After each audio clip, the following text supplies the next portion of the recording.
as you're kind of looking at a new channel, the first thing we always tell people is, hey, social media practitioners, before you click accept to set up a channel, realize that you are, in effect, entering in a legally binding agreement with an organization. So, Facebook famously has 37 pages, we always say, of terms and conditions to have a Facebook page. Most organizations don't run that by their legal department before they actually engage in social media. So you want to make sure that the channel that you're working with is mature, that has been around long enough that it has some sort of terms and conditions. And you want to be very careful about data. Where is that data that's being collected on your behalf on that channel stored?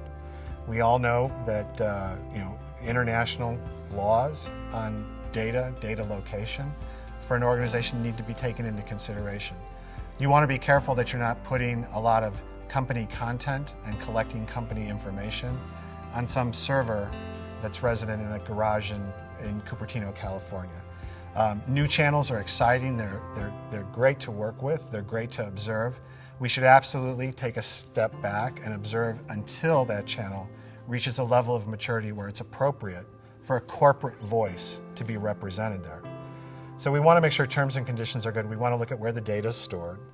We want to look at how long that data is in existence, who has access to that data. We're starting to see more and more legal proceedings, especially here in the United States, where data discovery is occurring on social channels.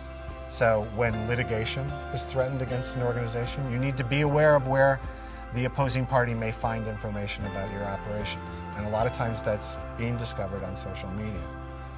We like to remind people that your tweets may not exist forever on the Twitter platform, because Twitter as a corporation can't possibly archive every single tweet that's ever been tweeted, so they're not going to have it available on their servers. But our understanding is that Twitter as an organization passes all that information to the Library of Congress. So if lawyers want to see every tweet, they absolutely can. They don't have to go to Twitter to get that. They can actually get that from the Library of Congress.